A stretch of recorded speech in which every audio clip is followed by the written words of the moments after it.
पिछले पार्ट में हमने देखा राजकुमार मोहन से शुक्रिया में तोहफा चाहता है।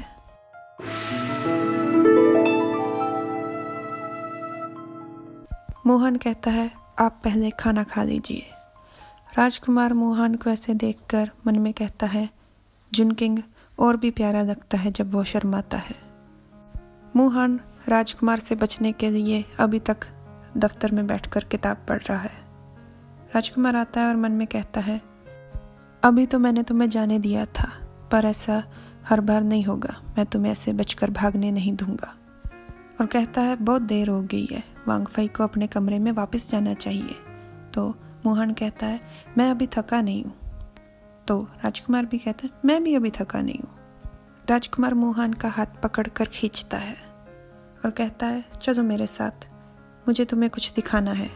वो कहता है वांगई, फिर भी वो उसे खींच कर ले जाता है। और मोहन मन में सोचता है शायद ये तोहफे वाली बात भूल गया हो। वो उसे लाकर एक पेड़ के पास कुछ ढूंढने लग जाता है। उसे वो बक्सा मिल जाता है। राजकुमार मोहन को वो बक्सा पकड़ाता है और खुद मोहन को पकड़ लेता है और निंजा हथौड़ी की तरह निंजा टेक्निक से उड़कर छत पर चला जाता है। पता नहीं कैसे, पर चला जाता है। मोहन इससे डर जाता है। राजकुमार मोहन से कहता है ये हमारे महल की सबसे ऊंची जगह है। उसे अपने पास खींचकर बैठाते हुए कहता है चिंता मत करो, आराम से बैठो, मैं तुम्हें गिरने नहीं दूंगा। मोहन कहता है तो राजकुमार उसे कहता है इस बरामदे का नाम है स्टार कैचिंग। यहाँ से तुम बादलों से भरे आसमान में भी सितारे देख सकते हो। मोहन ये देखकर बहुत खुश होते हुए कहता है मैंने इतना चमकदार आसमान कभी नहीं देखा। तो राजकुमार पूछता है तुम कभी पेड़ पर चढ़े हो बचपन में? मैं बहुत चढ़ता था। हमारे राजमहल के बगीचे के पेड़ों पर चढ़कर मैं पंछियों के अंडे चुराता था। तो माँ मुझे बहुत डांटती थी, पर वो कभी मुझे सज़ा नहीं देती थी, तो अगले दिन मैं फिर से चढ़ जाता था।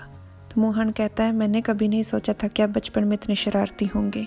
मोहन कहता है मुझे मेरी माँ ने सिर्फ कैलकुलेटर सिखाया था, तो पिताजी ने उसे बहुत डांटा था और मुझसे बात करने के लिए मना कर दिया था। उसके बाद मुझे उन्होंने स्कूल में लगा दिया था। राजकुमार कहता है तुम बचपन से ही पढ़ाई कर रहे हो, इसीलिए इतनी छोटी उम्र में ही इतने बुजुर्गों जैसी बातें करते हो। तो मोहन कहता है आप मुझसे छोटे हो। तो राजकुमार मन में सोचता है मैं तो खुद ही अपना राज खोलने वाला था, सब कुछ बोलने वाला था कि मैं 30 साल का हूँ, मैं पिछले जन्म में 30 साल जिया हूँ, पर इस जन्म में मैं मोहन से 2 साल छोटा हूँ। राजकुमार हंसकर बात को घुमाते हुए कहता है ये आड़ू से बनी हुई शराब है, ये बहुत अच्छी है, मैं हर साल इसकी बस एक ही शीशी निकालता हूँ, लो पीकर देखो कैसी है।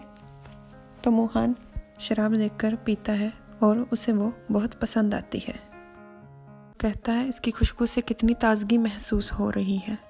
राजकुमार कहता है तुम्हें पसंद आई है तो और लो। और कहता है हाँ, प्रधानमंत्री के परिवार में तो सभी युद्ध कला में माहिर हैं, तो तुमने युद्ध कला क्यों नहीं सीखी? तो मोहन कहता है बचपन में उसकी मांसपेशियों में अकड़न थी, तो डॉक्टर ने कहा कि मुझे युद्ध कला नहीं करनी चाहिए। तो राजकुमार कहता है अकड़न कैसे आ गई? तो मोहन बताता है कि सर्दियों के महीने में मैं ठंडे पानी के तालाब में गिर गया था। पहले पिताजी को भी मुझसे बहुत सारी उम्मीदें थी, उन्होंने मुझे बहुत कुछ सिखाया, पर डॉक्टर के कहने के बाद उन्होंने भी छोड़ दिया। तो राजकुमार वह कहता है ये शराब बहुत ही नाजुक है, बहुत ही अच्छी है, बिल्कुल तुम्हारी तरह। मोहन अपना दुख प्रकट करते हुए कहता है मुझे खुद पर शर्मिंदगी होती है, और फिर बात को बदलते हुए कहता है चलिए चलते हैं, बहुत देर हो गई है। राजकुमार उसे अपनी तरफ खींचता है और अपने गले से लगाकर पूछता है तुम्हें ठंडे पानी के तालाब में धक्का किसने दिया था? और यहीं पर हमारा ये पार्ट ख़त्म हो जाता है। सब्सक्राइब,